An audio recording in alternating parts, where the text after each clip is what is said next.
அன்பார்ந்த Sun TV நேயர்களுக்கு வணக்கம். இன்றைய தலைப்பு செய்தி என்னன்னா, சும்மா இருந்த சேகரை எவரை சீண்டி விட்டுக்கிறான், அவன் சேகரத்தோட சீரியஸா இறங்கிட்டு இருக்கிறான். என்ன ப்ரோ திவாகர் மாதிரி பேசுறேன்னு சொல்லி கேட்காதீங்க, கதையை சொல்றேன் ஃபுல்லா பாருங்க. நானுமே ஒரு 4 நாள் 5 நாள் கிட்ட வீடியோ போட்டு துண்ட காணான் துணியை காணான்னு ஓயிட்டு தான் நினைச்சேன். ஆனா நானுமே ஒரு 45 நாள் கிட்ட வீடியோ போட்டு ஜீன்ஸ் பண்ண தூக்கி நெஞ்சு வரையும் கட்டி நீ ஏரியால டவுலத்தா சுத்திங்கிறேன். சோ இதன் மூலியமா உங்களுக்கு என்ன சொல்ல வரனா, ஒன்னும் இல்ல, வீடியோ ஃபுல்லா பாருங்க. சோ இன்னைக்கு வந்து பார்த்தா வழக்கம் போல காலையில முடிக்க வேண்டிய வேலைகள்லாம் முடிச்சுட்டு நானுமே மின்விசிறி ஆன் பண்ணிட்டு எடிட்டிங் ஒர்க்ல இருக்கலாம்னு பார்த்தா மின்விசிறி மிஸ்டேக் ஆயிட்டு இருக்குது. அதுக்கப்புறம் சாட்ஜிபி நம்பர் கிட்ட கேட்டேன். அவர் என்ன சொன்னார்னா, வெளியே போயிட்டு வண்டி எந்த சைடு இருக்குன்னு சொல்லிட்டு பார்க்க சொன்னாரு. நானும் வெளியே போயிட்டு பார்த்தா வண்டி லெஃப்ட் சைடு நின்னுச்சு. அவங்ககிட்ட சொன்ன பாருங்க, அதெல்லாம் பிரச்சனை, ரைட் சைடு தள்ளி விடுறா சரியாடும்னா. சோ நானும் தள்ளி விட்டு வந்து போட்டு பார்த்தா ஃபேன் ஒர்க் ஆச்சு. சோ அவ்வளவுதான் நம்பருங்களே, உங்க வீட்ல இது மாதிரி ஆச்சு ட்ரை பண்ணி பாருங்க. அதன் பிறகு ஆதி மனிதர் எங்களோட கொள்ளுதாக்கு பரிசா கொடுத்த ஒரு மின்விசிறி இருக்குது. சோ அது ரொம்ப நாள் நம்ம கிட்டே இருக்குதா, இன்னைக்கு அதை பார்த்துட்டு கண்ணு உறுத்தினே இருந்துச்சு. அதனால நீங்க கைலங்கல்ல போடலான்ற முடிவு நான் எடுக்கல, எங்க நைன் எடுத்தாரு. அதன் பிறகு அதுல இருக்கிற நெட்டு போல்டு ஒயர் எல்லாத்தையும் கச்சக் மச்சக் நச்சக் சொல்லிட்டு பிரிச்சு வச்சுட்டு அக்கு வேற ஆணி வேற பிரிச்சிட்டோம். இதுல ஒரு மிஸ்டேக்கான வேலை என்னன்னா, அதுல இருக்கிற காப்பர் எடுக்கிறது தான், அது ரொம்ப வேலை வாங்கிச்சிங்க.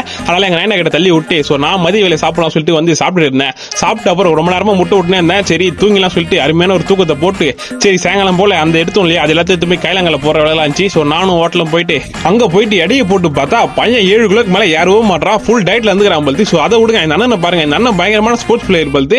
அந்த மண்டியை தூக்கி ஒரே கையில தூக்கி அண்ணனை போட்டாரு. அதுக்கப்புறம் வண்டிக்கு எரிபொருள் எல்லாம் போட்டு சோ நம்மளுக்கு சமூக சேவை செய்யறதுல அவரும் கொஞ்சம் அதிகம். அதனால நம்ம பையன் வந்து கை போட்டா அவனை எடுத்து வந்து வீட்டுல விட்டு சோ சாயங்காலம் போல ரன்னிங் போனாங்க பாருங்க. ரன்னிங் போறது நல்லா தான் இருந்துச்சு. அந்த இடத்துல ஒரு வியூ ஒன்று பார்த்தேன், பயங்கரமான வியூங்க. நம்ம மோஸ்ட்லி இங்க வரதே அதான், ஏன்னா இங்க யாருமே இருக்க மாட்டாங்களா. சோ நம்ம ஜாலியா ரன்னிங் வந்துட்டு அப்படியே ஜாலியா போயிடலாம். அதன் பிறகு வீட்டுக்கு வந்து யோசிச்சு பார்த்தேன். சோ இப்பதானே பொங்கல் போக்கிலாம் போச்சு. சோ அப்புறமா குளிக்கலான்ற ஒரு எண்ணத்துல தான் இருந்தேன். பட் வேறு சொல் கொஞ்சம் அதிகமாயிடுச்சு.